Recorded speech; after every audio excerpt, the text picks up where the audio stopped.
Good morning. Today's daf is Menachot daf Lamed Gimel. We are at the top of daf Lamed Gimel Amud Aleph on the second line. Let me share my screen and we will get started. So yesterday, we began a series of statements by Rabbi Yehuda regarding the halachot associated with mezuzot. It's a series of six statements. The first five, Rabbi Yehuda is sharing them in the name of Shmuel. And we did three yesterday, and now we're going to do the next three today. Two more are in the name of Shmuel, and one is in the name of Rav. So, but Amar Rabbi Yehuda will pick up again, middle of the second line. Amar Rav Yehuda, Amar Shmuel, Ksava al Shnei Dapin Psula. Again, we're talking about the halachot of mezuzot, that if you write a mezuzah in two columns, it's not going to be kosher, it's going to be pasul, invalid. So Meisvei, I'll ask you a question. Maybe you should be able to write a mezuzah in two columns, because ksava al shnei dapin vehenicha b'shnei sipin, if you write it on two columns and you put it on two different doorposts, psula, then it's puzzle. So, and as Rashi says, Bishnei Sipin, Bishnei Mezuzot Shal Pesach, the two doorposts of the, of an opening, of an entryway. So, what does that imply? Ha b'saf echad ksheira. Doesn't that imply that if both of them were all on one doorpost, it would be kosher? So no, that's not the right understanding of that brisa. No, what it's really saying is ru'uya l'shnei sipin kamar. What it's saying is that if you write it on two dapin in two columns, then because it is fit to put it into two onto two doorposts, that is emphasizing the fact that it's not kosher. As Rashi says, Ru'uya l'shnei sipin. This is now the third narrow line in Rashi on Lamed Gimel Lamed Aleph. Shehiniach gvil chalak bein daf l'daf.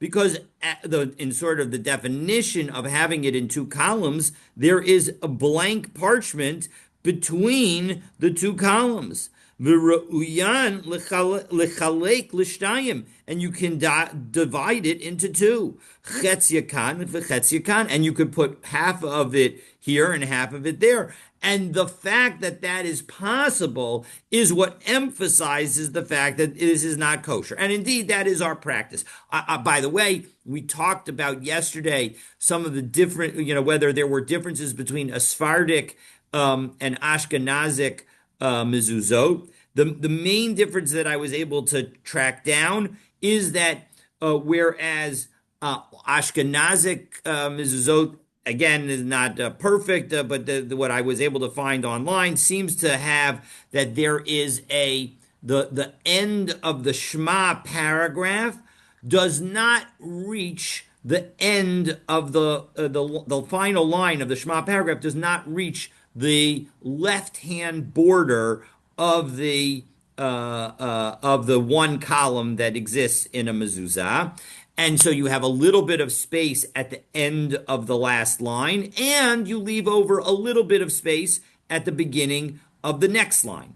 Whereas a Sephardic mezuzah, at least again based on what I was able to find online of pictures, seems that the difference is that they go all the way to the margin in the last line of the Shema paragraph, and they begin essentially 9 spaces into the next line, which is the sort of the definition of what a break would be. If you take a look in a Sefer Torah, when we have a stuma, what it is it's a break of essentially 9 spaces within a line.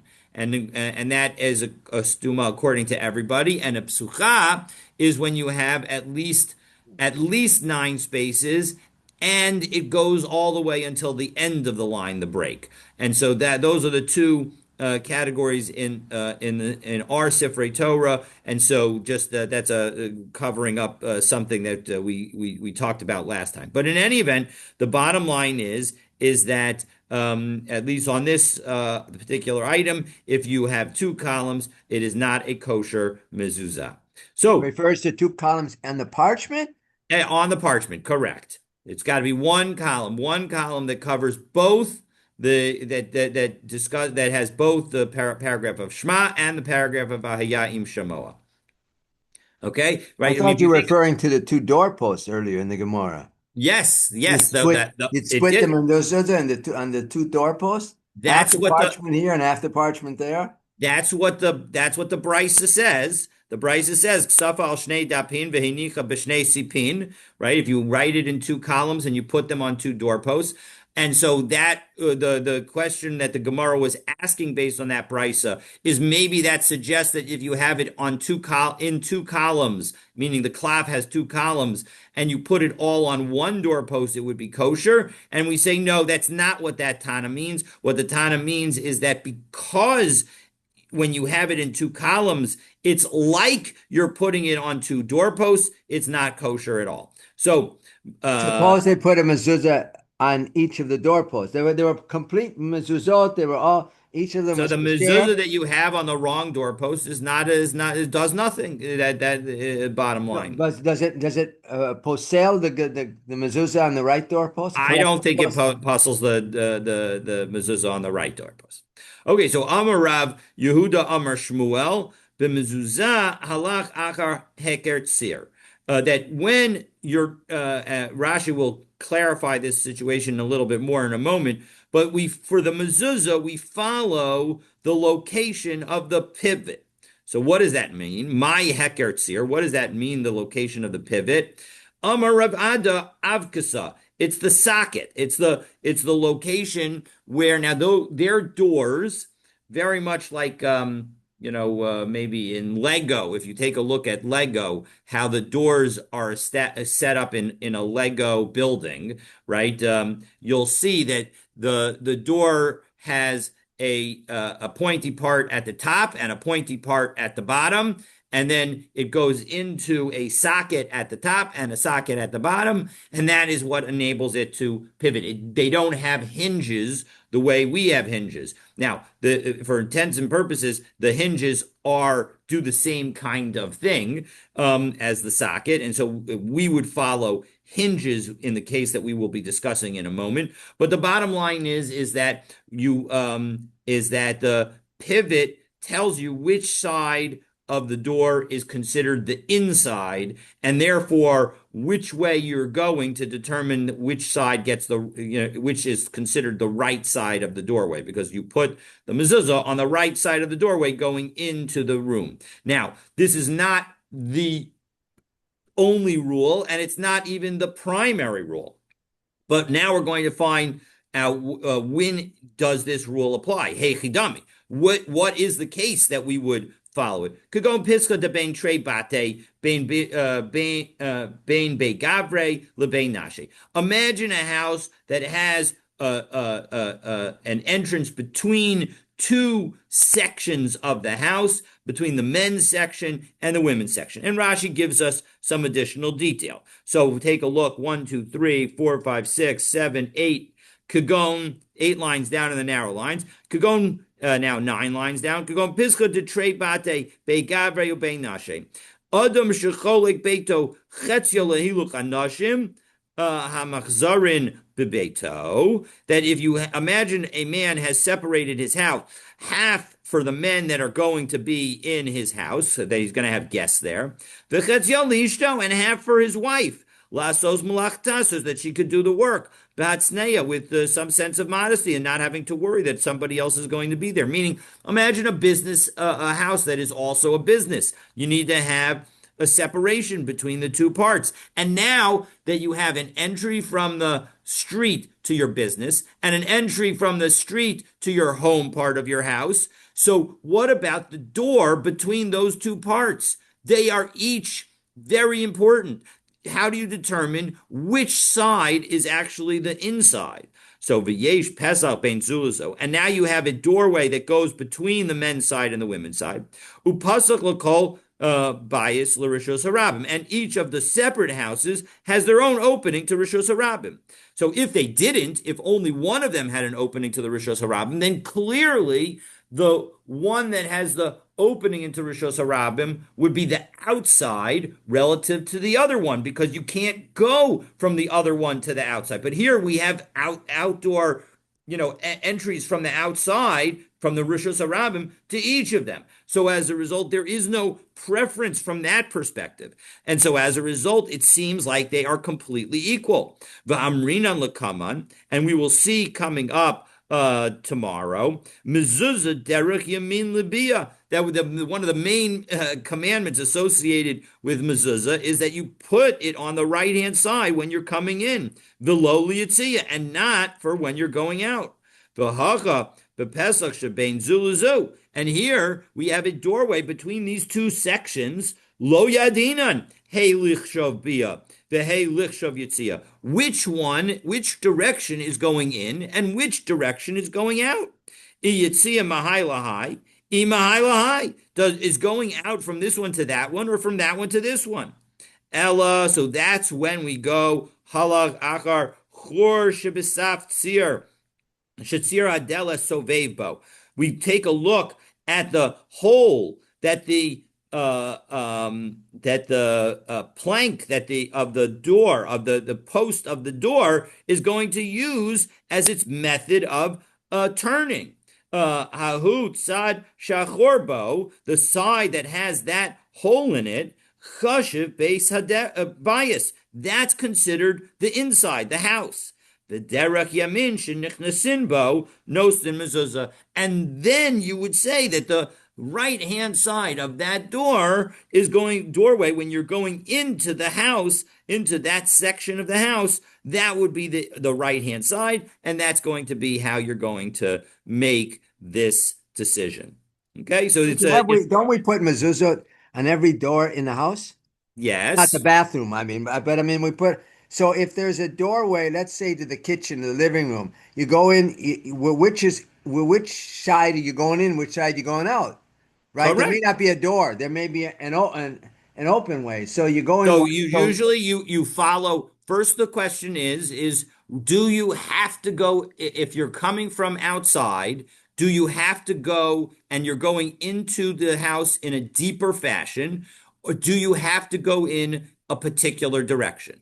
If you have to go in a particular direction, then that is always going to be the inside way, and that's going to be, you're going to put it on the right. right hand side. That's right. If, on the other hand, you have, as many homes do, and I know your apartment has this as well, has a circular part where essentially you can walk in a circle within your apartment, then in general, you're going to go from the view, which is the room that is going to be viewed as the more important room, and the inside is going to be based on that direction. So those are the two basic principles. But again, every question needs to be asked to your local Orthodox authority to understand precisely the situation. And again, we haven't yet finished. Hopefully, as we go through, we'll have more answers to more of these questions. So that's where things stand at the moment. So okay, so now let's finish up a story, and we'll have a machlokas between Tosfos and Rashi as to what this story is about. Reish Galusa b'na besa. So the Reish Galusa built a house. Amar Leila Rav Nachman. So he asked Rav Nachman, Kavali mezuzasa, put on the mezuzahs for me. Amar Rav Nachman. Rav Nachman said, Tale Dashe Bereshi, you got to put up the doorpost first. Now, to me, Tosfos' explanation of this makes the most sense, and I'm going to do them outside for time reasons. Tosfos says, listen, what did we just discuss? We discussed how the location of the pivot is going to determine which is the inside and the outside. So Rav Nachman, is saying, I can't tell you which side to put the mezuzah on until you put the tzir down. Then I'll know which is the inside and which is the outside. So that's how Tosfos understands it. Rashi understands it differently, and he says the following. He says, no, what's talking about here, because it says Tale Doshe, because he's focused on, well, although uh, focusing on the doorposts, he thinks that the issue here is one that we're going to be discussing shortly, which is ta'aseh min ha'asui. That if you do something in a way where you do the action before you're obligated to do it, and then you create the circumstances where you're obligated. So what do I mean by that? Imagine you have a wooden doorpost that is not yet installed on your house, and you affix the mezuzah to that doorpost. And now you install that doorpost on your house. Well, that mezuzah that you put up was not put up in a manner that was required. That piece of wood did not require a mezuzah because it was not part of a house. It was just a plank of wood. Only when that wood really became a doorpost by installing it in your house was it now required to have a mezuzah. And so that's the explanation of this case according to Rashi. And the Tosfos' question is, I don't understand. We're about to talk about in a few minutes a case that exactly covers Tasem and Asui. This case should be discussed there. So that's why we have these two explanations of Rashi and Tosfos. And We now we have come. we use that concept tasem and asui in the sukkah, right? Absolutely. We use it in the sukkah. So, for example, if you put the schach up before you put the walls up, that's going to be a case of tasem and asui. It's going to be a problem. And similarly, if you, yeah, that's the main situation of that. And then, we also have tasem and asui in connection with tzitzis. That's actually the source we're going to see. If you, for example, have only three corners to the garment, and one corner is rounded, but you put the tzitzit in all four corners, and now you square off that final corner. That's going to be tasem and asui. You weren't obligated in tzitzis before when you actually put the tzitzis on the beged, and therefore it's tasem and asui. That's not going to be valid. All right. Let's keep going. Amar Rav Yehuda, Amar Rav. We're now 1, 2, 3, 4, 5, 6, 7, 8, 9, 10, 11, 12 lines down on Lamed Gimel Amud Aleph. Amar Rav Yehuda, Amar Rav. Asa kamin neger. You made a mezuzah like a bolt, psula. It's going to be puzzle. Now, what does it mean? What does that mean that you made it like a bolt? So there's going to be a machlokas between Rashi and Tosfos here that we have. Rashi thinks that it means that you put the mezuzah across the doorpost. So that's like a bolt or whatever. That's how he understands it. Right? All right. So psula in that case it's puzzle. Aini, in second, is that really true that it's not kosher? V'haki asa Rabbi Yitzchak bar Yosef Amar kula mezuzasa debei Rabbi Kamin Neger havu avidan. But Rabbi Yitzchak bar Yosef said that all the mezuzahs in Rebbe's home were like a bolt. V'ahi pischa de ayil Rabbi lebei midrasha lo havalei mezuzah. And the doorway through which Rebbe would go into the Beit Midrash, that didn't have a mezuzah. We'll discuss that particular aspect of it in a moment. But the bottom line is that we have this question because here we have one place where it says it was like a bolt and clearly it was kosher because Rebbe was doing it. And one place we have that Rav is saying that it was not kosher.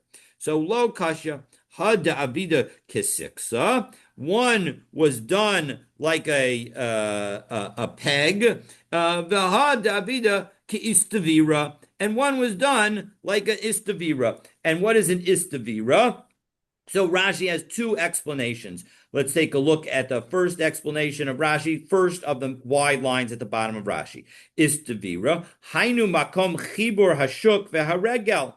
That this is the place where the Shok. foreleg, Shok. I think it's shok. shok, yeah, shok. Thank you. Shok veharegel. That where the connection between the shok, the foreleg, and foot, and so that is the ankle. Umadhu, and it stands up. Kizeh,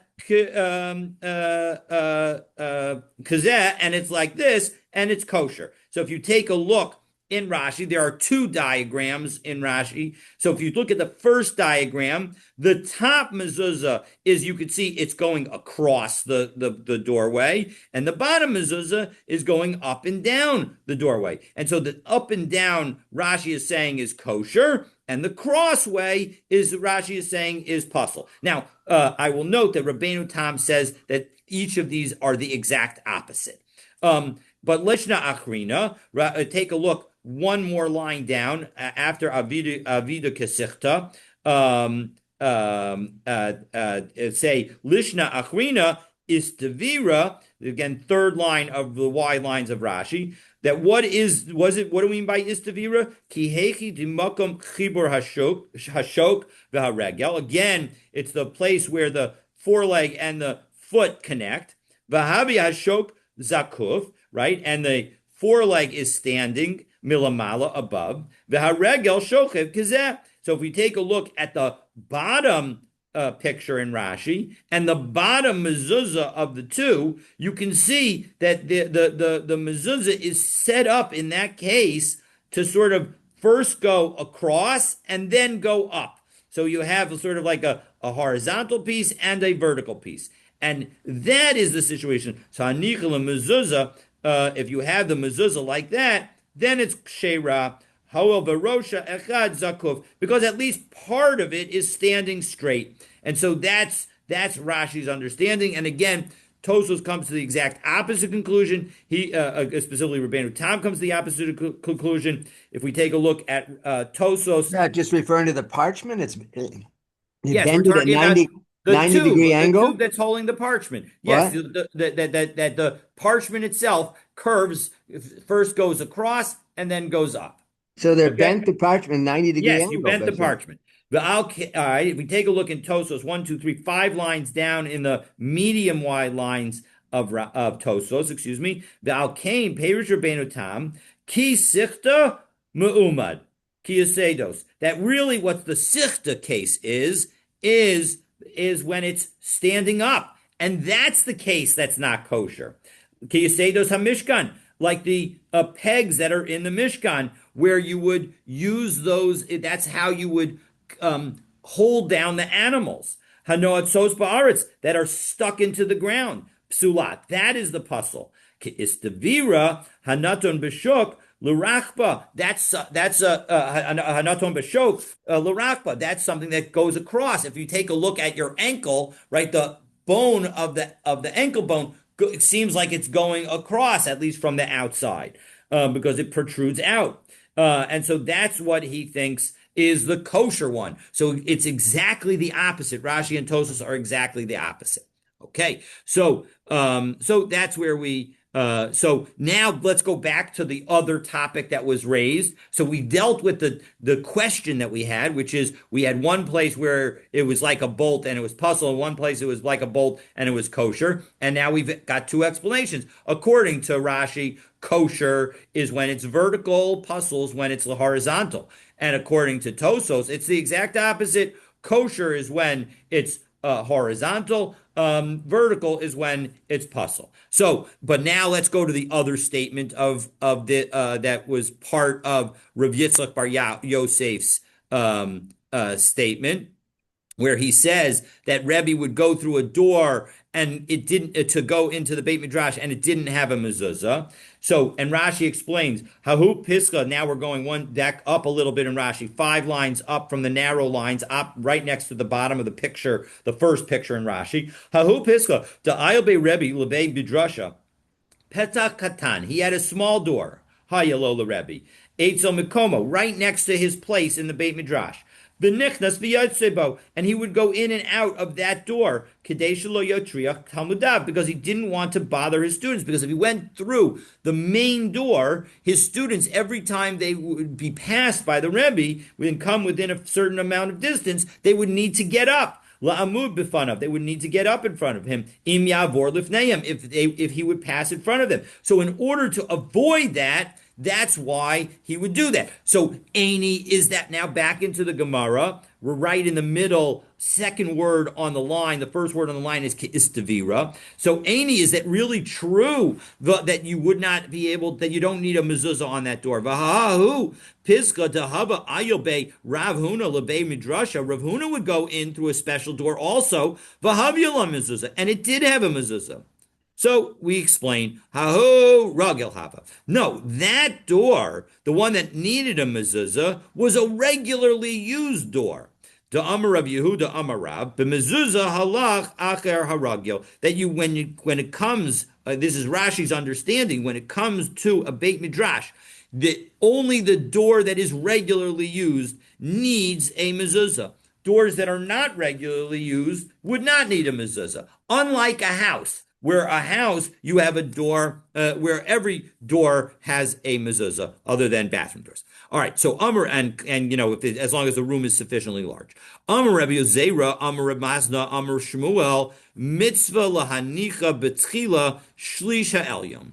That the mitzvah of putting the mezuzah, in terms of the location, is the beginning of the top third of the door. That's the best place to put it. The Rav Huna Amar Magbia min akarka tefach markik min akora tefach v'kola pesach kulo kasher lemezuzah. Rav Huna disagrees. Rav Huna says no.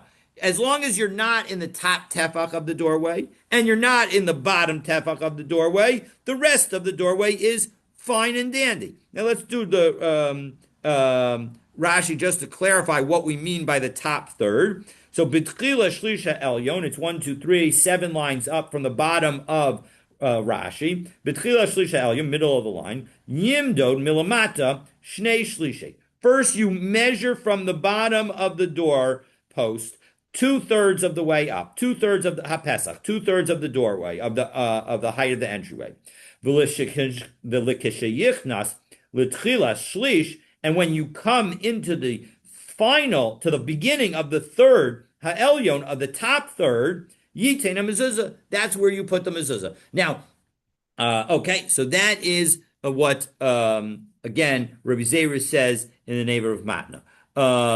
And indeed, that does seem to be how we paskin.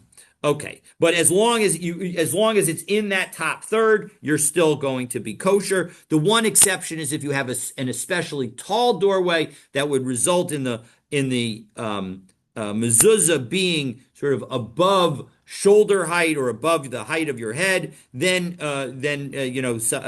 people say that you should put it at shoulder height. Okay, so in some shuls, you Mhm. see that on the bima, there's a small little doorway with a little office where the rabbi uses often by himself, and almost no one else goes in. He has his books. Would that require, according to what we learned, that what Rav did, would that require mezuzah, or would that be exempt? So, based on what the question is there two questions that you'd have to ask. First, is there another entry? If there's no other entry, and of course, what size is it? Assuming we're going to assume that it's the proper size that it would be required. If there's no other entry, and the rabbi uses it on a regular basis, it seems that it would certainly. Let me back up. The first question that you need to ask is, does a shul in general require a mezuzah? Because there are many who say that a shul does not require a mezuzah. Often, though, our shuls are treated like a Beit Midrash because people eat in them. And so as a result, in general, then the question becomes, does a Beit Midrash require a mezuzah? Again, not completely clear. But if we assume that a Beit Midrash, meaning if the rest of the shul has mezuzot on it, then I would say that that room should have a mezuzah on it. Again, if it's very rarely used door, then that's the situation that we're talking about with with Rebbe. But when we're talking about something that's used on a regular basis, if he meets people there, etc., so then that would be a different situation. No, He he's certainly not. He's would going require there. a He has mezuzah. books in there. It's just for him, and he goes in and out. Yeah, again, it depends on the precise situation. It mostly depends on how you paskin with respect to whether or not a shul requires a mezuzah. So if the rest of the shul has a mezuzah on it, I would put a mezuzah on that door too. Mesve. So now we ask a question. Magbiya mina karka tefach umarchik mina kora tefach v'kol papesa kulo kasher lemezuzah divrei Rabbi Yehuda. So Rabbi Yehuda basically says exactly what we just saw Rav Huna say.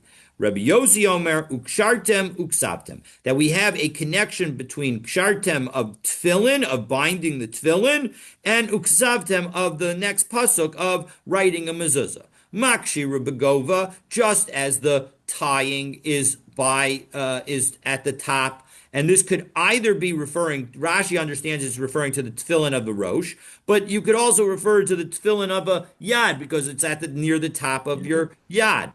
Aksiva begova. So too, the writing needs to be at the top. So Bishlam of the Rav Huna, everything works according to Rav Huna, Huda Amar Rabbi Yehuda. He says exactly what Rabbi Yehuda says.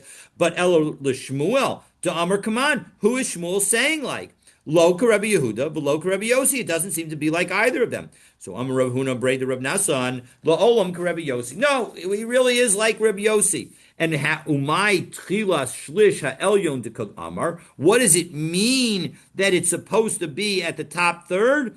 Leharchika, meaning that it should be that distance from the top of the doorway, meaning that shalola harchika minakora shalmala yoter mishlish. It shouldn't be any lower than the shlish, meaning that when Rebbe Yossi says that it should be at the top, he just means it should be in the top third. And the Rav Huna is just explaining what it means, meaning it should be no lower than the bottom of the top third of the doorpost. Okay, so Amarava. So now we have another ruling about the location of the mezuzah. When in fact we have a couple of more rules. So first, Rava says mitzvah lahanicha b'tefach hasamach l'rishus harabim. Now we saw this statement yesterday, so we're going to go back to at the very end of the day yesterday that there's a mitzvah to put the mezuzah within the tefach that is closest to the street. In fact, we used it as the basis to say, hey, maybe what it means when the statement that we had yesterday about having to put it in the airspace, it was telling you that it was teaching us something because maybe you might think that you don't need to put it in the the airspace of the doorway because maybe you want to try and make it really close to the Rishus Harabim. So let's take a look at the top Rashi on, even though we're now on Lamed Gimel Amud Bet, let's take a look at the top Rashi on Lamed Gimel Amud Aleph. B'tevach hasamach l'Rishus Harabim. Im haya ove hachalal daled tvachim ohei. If the thickness of the wall was 4 or 5 tvachim, kagon chomas avanim, like when you have walls of stone, yenichena, you should put the mezuzah b'chalal tevach hasamach l'Rishus Harabim. You should put it on the tefach that is closest to Rishos Harabim. So meaning as you come in, you should get to it as soon as possible. K'da amar lakaman, as we're going to see momentarily, to kadim paga b'mitzvah ki asir lebeite, that we want you to encounter the mitzvah of mezuzah as soon as possible. So now, in fact, we're going to see that. We go back to Lamed Gimel Lamed Bet, and we go to we're now 1, 2, 3, 4 lines down, and the Gemara middle of the line, and the Gemara asks my time. Are What's we Rava's? assuming that this is a wide doorpost? Because in general, doorposts are I not just that said that it's wide. a wide doorpost. No, That it's I made didn't hear that the you. doorway is made of stone. That's what we just said in So Rashi. it's wide. Yes, it's 4 or 5 tefachim wide. Okay. That's exactly what I just I said. missed it. I So missed it. no worries, no worries. So my timer. So what's the reason that you need to put it at the closest tefach to the street. So Rabbanan Amri Kadeshi Yifka b'mezuzah miyad, so that you encounter the mezuzah immediately. That's what Rashi just noted. Rashi was quoting again. We are going back to quote the Rashi on the earlier Gemara because Rashi doesn't repeat himself in this particular case, and so as a result, in fact, he says. If you take a look at the last Rashi on Lamed Gimel Lamed Aleph, mitzvah b'tevach hasamuch, peirashti l'mala. I explained this above. So anyway, so the point is we went to the above so that we would see it directly. So in any event, so the rabbis say that the reason that you do it on the outer tefach is so that you encounter the mitzvah of mezuzah immediately when you come to your house. Rav Chanina Mesura Amar, Rav Chanina from Surah says, Kihechi de Sintere, that the mezuzah is because we want the mezuzah to serve as a guard, and so as a result, the if you have it further in from your house, it's not guarding anything that is outside that. So we want to always make sure that the mezuzah is as far out as possible.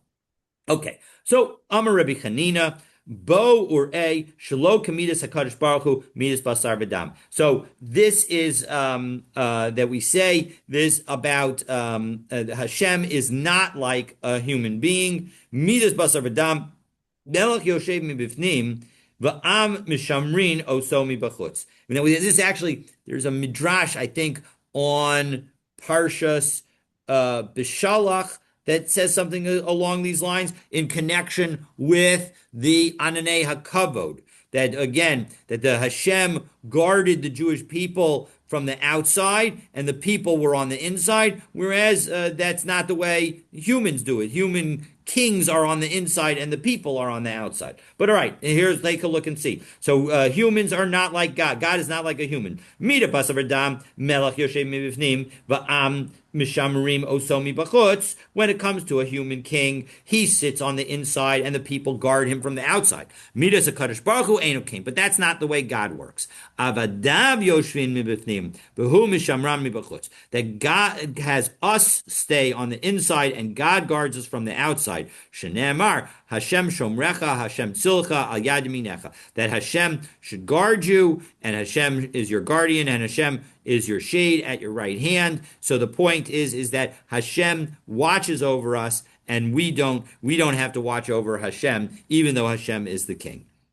Okay, so now we get to the next rule. Darish Rav Yosef Braid the Rava Mishmei the Rava. So Rav Yosef, the son of Rava, said in the name of Rava, Ha'emik la tefach. If you were to make the mezuzah a tefach deep, so you dug into the doorway, psula, it would be puzzle. So lema misayele, maybe this brisa is supporting it.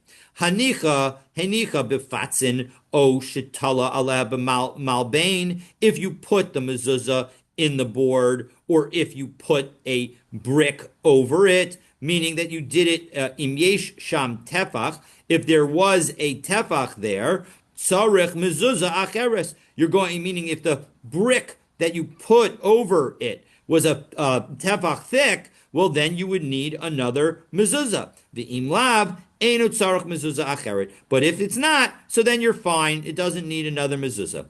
So isn't that basically saying the same thing, that you can't put a mezuzah, a tefach deep into the doorway, into the doorpost? No, not necessarily. Ki Tanyahi, what that is talking about? What is that possibly talking about? Befesach she'achorei hadelas. It's talking about a doorway that is behind the door. So what exactly is that situation? Let's go through Rashi. It's a little complicated, but I think we can get it and figure it out. But basically, I'm going to outline it outside, and then we'll see it inside. Imagine two doors, both at the same corner. Both, we'll imagine them, because this is what Rashi is going to use, at the southwest corner. So you have a door on the western side of the southwest corner, of the southern side, and you have a door on the southern edge of the western side of your house. And these two doors share a doorpost, and they each have their own separate doorposts. So again, there's the doorpost that's in the corner, and then which is not the doorpost, which could be the doorpost from which they both swing. And so as a result, when one door swings open, the other door is behind it. And when the other door swings open, the other door is behind it. So imagine that situation. Okay. And so now the question is, you would put the mezuzah on the right hand side of both doors. And the question is the following: do both doors need it, or could you get away with just a single mezuzah? So let's take a look. And that's what the question is. And the question answer will be is the middle doorpost that's in that corner, is that going to be a tefach thick or not? If it's a tefach thick, then they each need their own doorpost. If it's not a tefach thick, then the doorpost that is on the southern wall, that is on the southern door, will satisfy both doors because it's effectively one doorway in that corner. So let's take a look. When you have in the corner of the house, patzim, a board, kavua, a fixed board.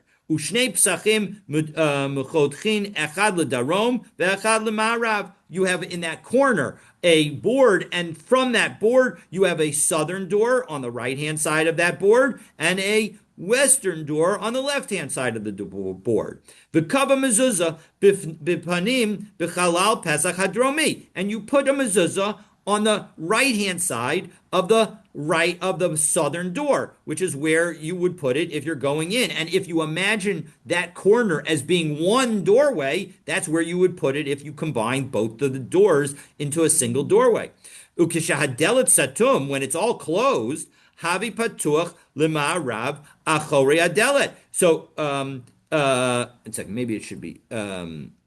It should be that instead of satum, it should be patuach. When that door is open, well, then you can't, the door to the west is behind it. Im yesh ove. So now the question is so now Rashi continues. Im yesh ove b'patzim hamavdilin tefach bein pesach lepesach. If there is a thickness to the board to the boards that constitute that corner that is a tefach thick, well then sarach mezuzah achares lepesach ma'aravi. Then you would need a separate mezuzah for the western door. Hawil ve'ein hamezuzah b'chalalo, because the first mezuzah is not truly in its airspace.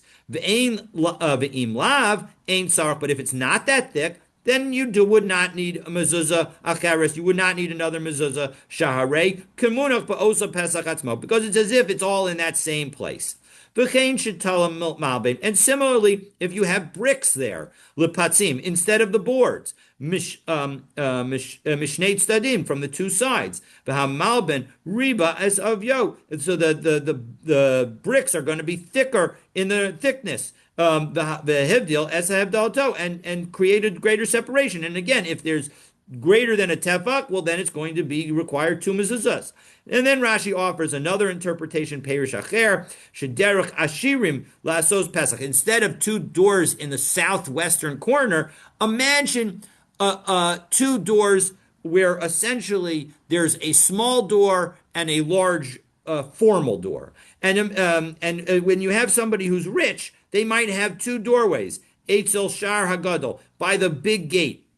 She'ein poskin Shar Hagadol Tamid. They don't want to open the humongous door all the time. So as a result, they also have a little door right next to it. V'haki kamar. Ish oshin natla aleha malbein v'asa eitzel hamalbein pesach acher. Im yesh ben pesach lepesach tevach. Then havi shneihem chashuvim b'tzarach mezuzah acharis lekatan. So if in fact the separation between the big door and the little door is more than a tefach, then you a tefach or more, then you're going to need a second mezuzah. But if in fact it's all really one doorway and it's just separated by less than a tefach, then the small door is considered subsumed in the large door, and you would only need one door for this one mezuzah for this doorway. Okay. You have the doorway at the southwest corner. That there's one post and there are two doors that emanate from it. One going to south, one to west. Is that right? Correct. So in that, I'm picturing this, and it seems that if, for instance, the door that to the west side, you open or close that door, that post is on the right side, as one enters. Correct. But the door that emanates from in this on the southern border, that door would be opening. It would be that post would be on the left side of the door, not That's the right correct. side. That's So then, correct. we put the mezuzah on the absolute opposite side. So you need a mezuzah for the southern door on the right side of that door, whereas a mezuzah for the western on the right side of that, when they're not the same post. Yes, so that's what the Gemara is talking about. Exactly that case. And the answer to your question is no, you do not need two mezuzot if that central doorpost is less than a tefach thick. That notwithstanding what you said, that the right hand side of the left hand door is not the same as the right hand side of the southern door. You're right that those are not the same. But because it's less than a tefach thick, we view the entire opening as a single opening, and one mezuzah is sufficient for both. That's Uh-huh. exactly right. But if in fact where you are correct is if that central post in the southwest corner of the building is in fact a tefach thick, then you're exactly right. You would put one mezuzah on the right hand side of the southern door and the other mezuzah on the right hand side of the western door. And the right hand side of the western door would be the left hand side of Right. the Okay. southern Okay. door. So you're Okay. absolutely right in terms of the circumstances, and the question of whether you need two or not is determined by whether or not everything is a tefach thick. Uh-huh. Okay. Okay. All right. So Haba Hajaket Tani, 1 second. You're going to tell me that this brisa is not in fact talking about the depth of how far into the doorpost you put the mezuzah, but rather you're telling me it's about this complicated case of the corner door. But the brisa then says Pesach she'achorei hadeles. When you have a door behind another door, im yesham tefach tzarich mezuzah acheres. Then if there's a tefach there of separation, you need another door, another mezuzah. V'im lav ein tzarich mezuzah acheres. So the case that you think that this is about is explicitly then discussed in that brisa. So how can you say that that's what we're talking about? No, Kate said Katani. You're right. It is then specifically detailed, and it's giving us the specific example. It's not talking about how far in, and therefore this brisa is not in fact a proof to anything, and it doesn't support Rava's statement about a tefach deep mezuzah being invalid, notwithstanding the fact that I think we do paskin that a tefach deep mezuzah is in fact going to be invalid. Okay. So, Tana, now we're going to quote another brisa regarding mezuzah. Hemi la malbein shalkanim. If you have, and this is where we're going to have the tasem and lomina asoy. If you have la malbein shalkanim, if you have a doorpost of reeds, chosek shvoferes umenicha. You can cut open one of the reeds that is making up the doorpost and put the mezuzah in it, and that will serve as your mezuzah case. Amar Rav Acha Brei Rava Lo Shna Ela Shehamid Ubasov Chasach V'Henicha. The key is you gotta put that doorpost up as a doorpost first, and then cut it and put the mezuzah in. Aval Chasach V'Heniach Ubasov Hamid. But if you were to cut the mezuzah door into the and put it in the reed before you put it up as the doorpost psula, then it would be puzzle taseh v'lo mina asur, because you need to make it. You need to put up the door. This is again a quote from the halachot associated with tzitzit, and we say that you have to have a mezuzah that you make and not one that is already made for you. V'amar Rava, another statement by Rava, hani piskei shimoe. If you have a ruined door, meaning we're going to see that this is a doorway that you make. Imagine a house of bricks, and you now remove a bunch of bricks in order to make a doorway. Well, what are you going to end up with? You're going to end up with some sort of jagged cut creatures. Well, then peturim in a mezuzah. You have not truly formed a real doorway, and it is exempt from the mitzvah mezuzah. So my Pischa Shimoy, what is a Pischa Shimoy? Pligi ba Rav Rechume ba Abba Yossi. Rabbi Rechume and Abba Yossi disagree. Chad Amar delays lahu tikra. One says, well, when we say that you didn't finish it off, it means that there is no lintel above the doorway.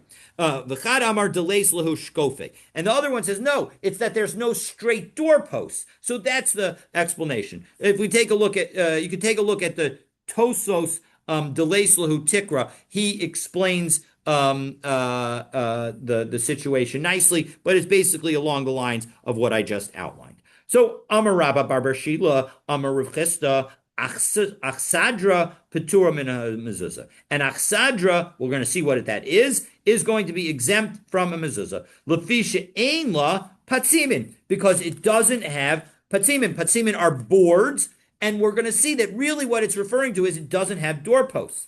Hayesh la patzimin chayav. 1 second. Are you telling me that if there were boards at it would be subject to it? So first of all, we have to understand what this achsadra is. I realize that we should do that. So take a look at Rashi. Rashi says Achsadra, we're 1, 2, 3, 4, 5, 6, 7, 8, 9, 10 lines up. Last word on the line. Achsadra. Shlosha defanos. You have 3 walls, stumos, that are closed off. Below petach, and all of them don't have a doorway. V'haravias, the 4th wall, psucha lagamri, is fully open. Mitachas, from the bottom. So you could walk in anywhere along the entire bottom of that whole wall. Avalamala, above there, above the place where you would walk in, there is a beam. Yesh dovin, there's a little bit of a wall, ma'at, a small amount of wall, hamak, because that is going to hold up the covering for this space. And so Sounds that like a is sukkah. exactly like a sukkah, exactly like a sukkah except permanent. Okay, so as a result, so now that we're talking about so the Gemara asks, "Hayesh la petzim and chayav." Is it really true that you would be obligated in a mezuzah if it did have these boards on either side? And now we're 1, 2, 3, 4, 5 lines up. 3rd word on the line. From the bottom of the narrow lines in the Gemara.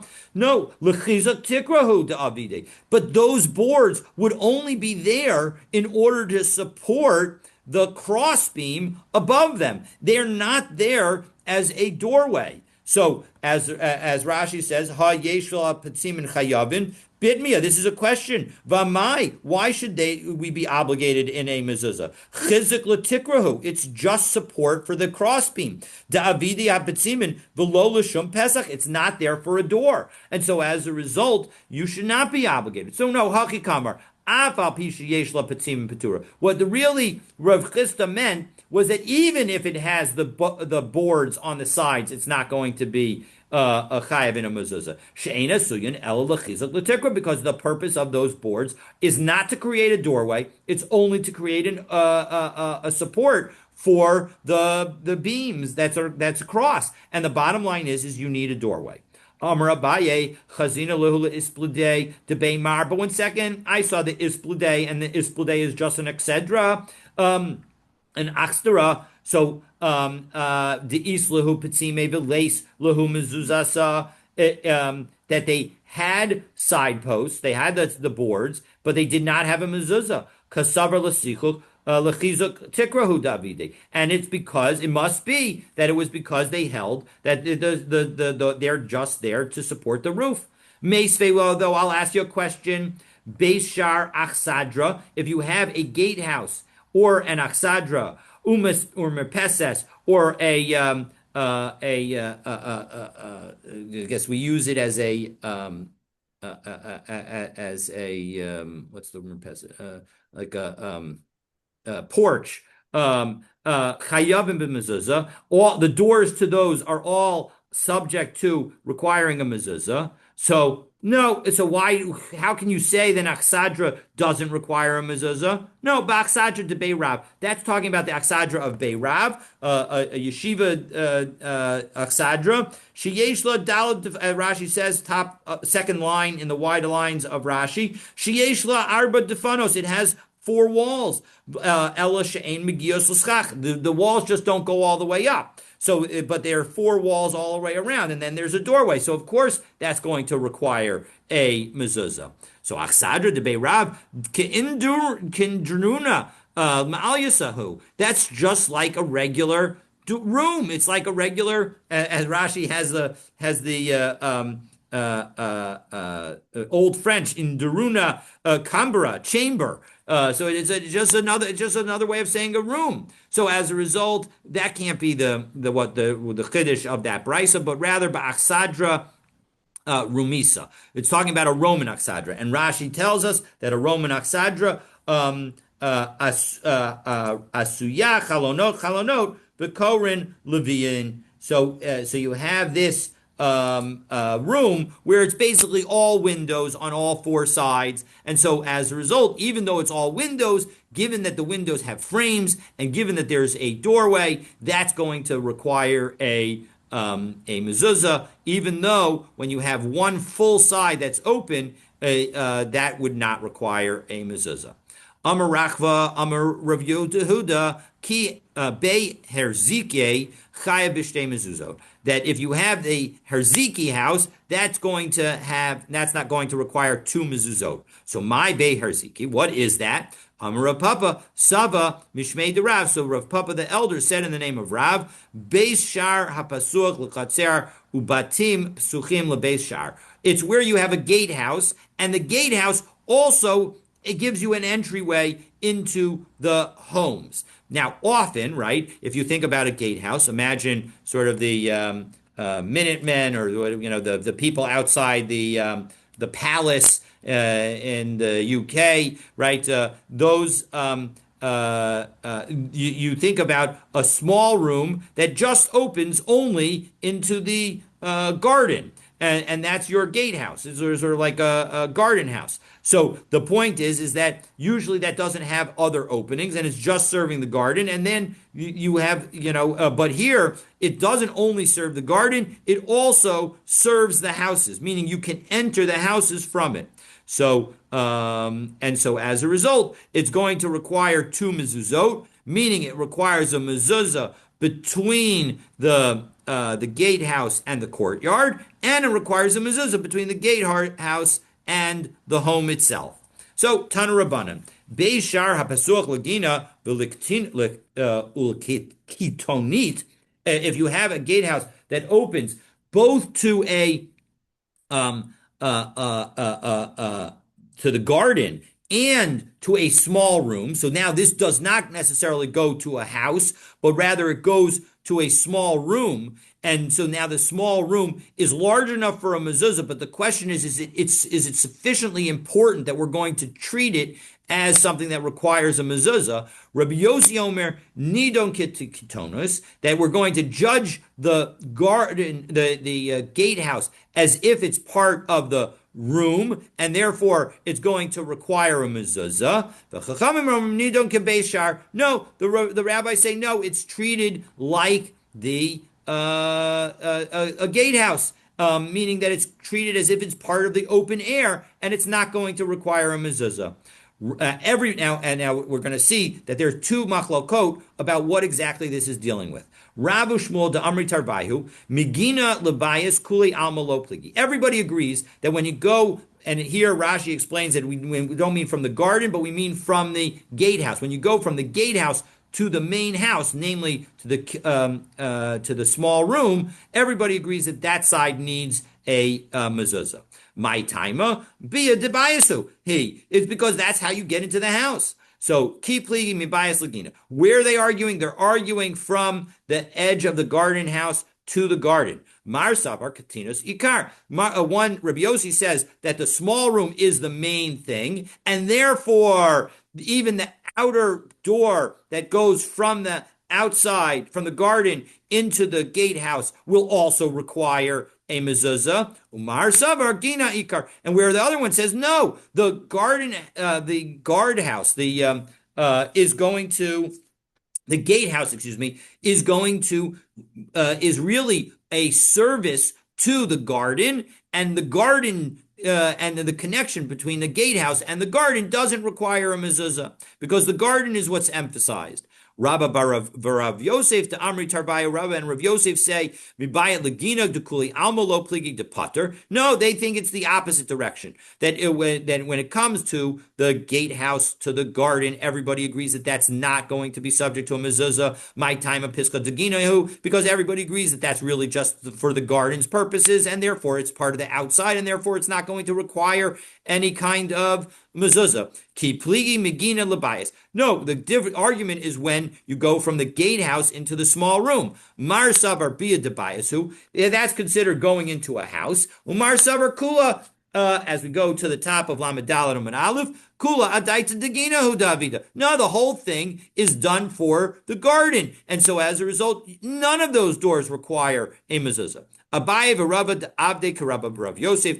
Abaye and Rava did like Rav Yosef, meaning that they didn't have a mezuzah outside, but they would have a mezuzah between the gatehouse and the house. Rav Ashi Avid Karav Rav Ushmuel Lachumra. And Rav Ashi would do like Rav and Shmuel for to be stringent, and they would have a mezuzah both at the entry to the gatehouse and at the entry to the small room. And the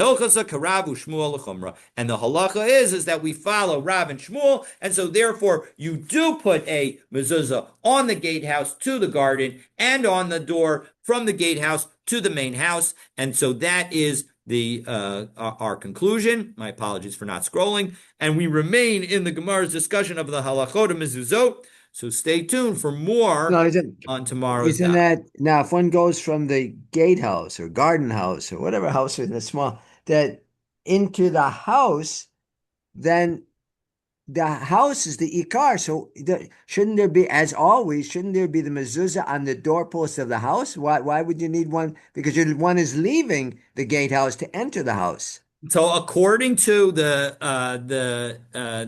Rabbah and Rav Yosef, that's where according to Rav and Shmuel, everybody agrees to that, right? According to Rabbah and Rav Yosef, with whom we do not paskin, there is one opinion, namely the Chachamim, who would say that that's not obligated. And it's not obligated because effectively we are treating this the garden as not being as sort of being it's not Rishus Harabim. It's not considered significant. It's a small room. It's not, and therefore we treat it almost like it's all outdoors, and that the main entry to your house is from the small room to the rest of the house, and not the entry to the small room, because that's not how you would come in from Rishus Harabim, because that's not the entry from Rishus Harabim. So as a result, that would be the basis. Now, again, we don't paskin that way. In the end, we paskin that all of the doorways that we just said are going to require a mezuzah. Wait a second. So if your one is going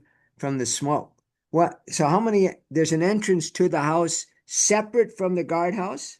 Yes, That was this is all coming from the garden. So as a result, none of this is from Rishus Harabim. So as a result, this is not the main entrance to the house that we're talking about. This is sort of so. like the backyard house.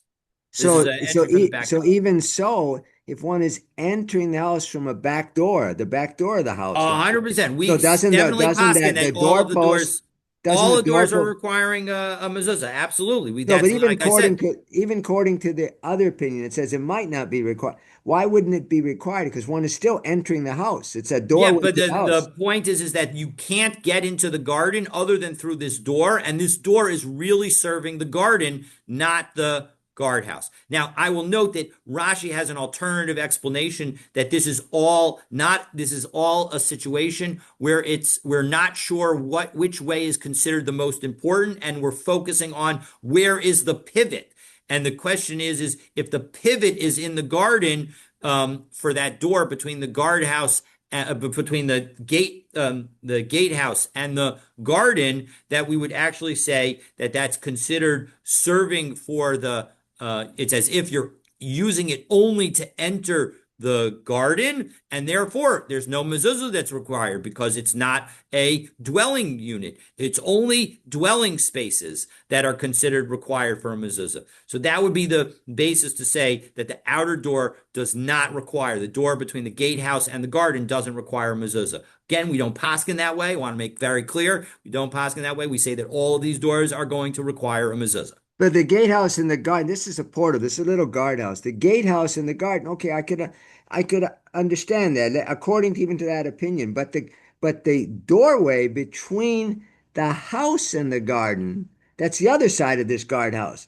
That shouldn't Yeah, that require a mezuzah according on to the Rav and house? Shmuel, everybody agrees that that does require it. Rabbah and Rav Yosef say no, that actually, according to the Chachamim, even that door does not, because that door is only used in order to go out into the garden. And the gatehouse is not considered an inside space. The gatehouse is treated just like outside.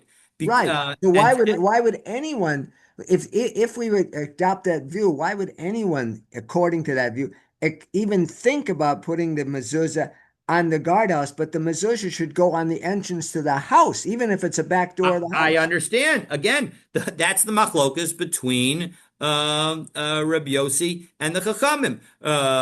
Rabbi Yossi, according to Rabbah and Rabbi Yosef, no, everybody says that there's no mezuzah in this read on the gatehouse between the gatehouse and the garden, and the argument is only about between the gatehouse and the house House. itself.